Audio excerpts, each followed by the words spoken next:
All right, so earlier today, Joe Lunardi, college basketball analyst, put out his latest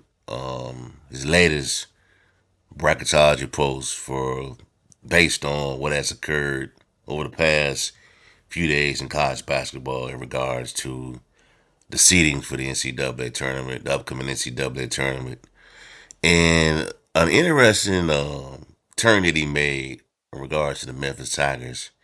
He now dropped them from a 7 seed that was in his last few couple of posts to now an 8 seed, and he has them playing in the South region and as an 8 seed playing against ninth seed West Virginia. And as many of you already know, 8 seed, the winner of the 8 or 9 seed is going to play the number 1 seed, and right now he has Auburn as the number 1 seed. So with that being said, a lot of people, I saw a lot of reactions online, on social media, in the message boards, the groups, and all that, from Tiger fans about what made the sudden change, the sudden turnabout, um, that would, change Lenardi's stance on the Tigers. Who knows? But I'll just say that these things, the reason why they put these things out, they publish these things. These people are very highly knowledgeable in college basketball. They know how it works and all that. They know how the seedings are, made about and things like that.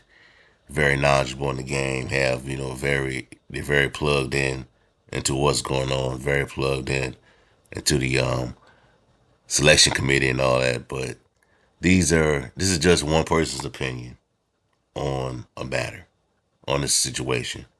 Now, I will find it, to me, in my opinion, me personally, Memphis is the 16th ranked team in the country. I don't know how high I don't know how far they will go up tomorrow in the latest top 25 post. But you're the 16th ranked team in the country. You got over 26 wins, a 16-2 conference record. You won the AAC regular season title outright. You get a double bye going into the conference tournament. And if you have a chance, if you win the conference tournament, you sweep it, you win both titles, regular season and conference tournament title, you should have at least a sixth or fifth seed in the NCAA tournament, in my opinion. Now I know that once the Tigers got into conference play, they didn't really have opportunity to add quad one and quad two victories to their resume. But you gotta look at the body of work. You gotta look at the body of work compared to a lot of other teams in college basketball. A lot of these other teams in college, like the teams that played in the Power Four leagues, didn't really play the level of games, the level of competition that Memphis played during non-conference competition. And if they did, it's only so maybe be like two or three teams. Every all these other teams they played were like cupcake opponents because they knew that once they get into in conference play, like the SEC, the Big Ten, the ACC, Big 12, they had chances to make up for those type of losses to get those quad one and quad two victories. They just did. They just knew that. But you still got to give Memphis the credit for that for adding those type of opponents to your resume, to your schedule, and winning. You got to look at the whole body of work. And with that being said, when you look at the bracket right now for Lenardi, he has Memphis in the conference in a region that has Clemson, Kentucky, UCLA, Oregon, and Auburn. Now, at least I would say two of those teams on this list, and Michigan State. Three of these teams that's in this region you played before. Two of them you beaten. You beat Michigan State and you beat Clemson. We all know what happened against Auburn in the Mile Invitational. But this is an area. This is This is where the Tigers and Penny Hardaway want to avoid. They always want to avoid this 8 or 9, being the 8 or 9 seed. And there's a little bit of history with this as well, because the last time the Tigers were in the tournament, there I believe it was like a 8 seed, if I'm not mistaken, 8 or 9 seed playing against Florida Atlantic. And we all know what happened with that. Florida Atlantic beat Memphis last play of the game. They go on that magical run to the Final Four. Now, I'm not trying to go into revisionist history, but I mean, could Memphis be that type of team? Because I think they're really as an 8 seed. They're a dangerous matchup for anybody when they're on the game. They're a very dangerous matchup for anybody. And you beat Michigan State before. You beat Clemson.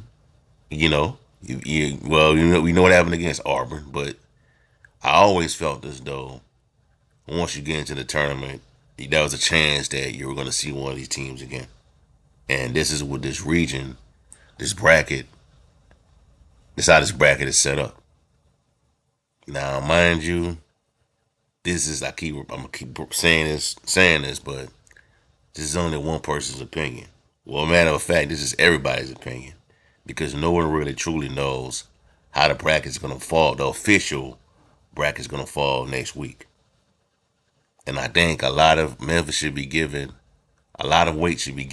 to the Tigers winning the regular season tournament, regular season championship, and the AAC championship. A lot of weight should be given to that. And on top of that, you're the 16th ranked team in the country. You should be higher than the 8 or 9 seed, at least a 6 or 5 seed, in my opinion. But we'll see how it all play out. In regards to the the AAC tournament, the bracket's already been set up. The bracket has been set up. Memphis will play on Friday. Their first game will be on Friday at noon against the winner of, I believe, the Florida Atlantic game. Florida Atlantic and Tulane, if I'm not mistaken, will be the winner. Memphis will play the winner of that game. And then that next game, I believe, after that will be on Friday. So that's how much that's how much influence you have now. That's the benefits of having being a double bye. That's the benefits of being a double bye. You know what I'm saying? So Tigers are, going the least route of resistance. You don't have to play in the first round. You know what I'm saying? You got your chance. You'll have your shots to be well rested for the opponents. You know what I mean? So yeah, you'll be playing against um the winner of the USF. USF's the ninth seed. So let me see. Temple will be Temple and USF. So if Wichita State loses, Wichita State is the eighth seed. So right now you'll be playing against the winner of the USF Wichita State matchup. My apologies. I have to go back and look at it. You'll be playing a winner of the Wichita State South Florida matchup on Friday. So Temple, North Texas, UAB is all on the other side of the bracket. So if Memphis wins on Friday, they'll play the winner of the Florida Atlantic Tulane matchup on Saturday. So that's how it's all gonna shape out. And after that, I think Sunday is the final round, and we'll go from there.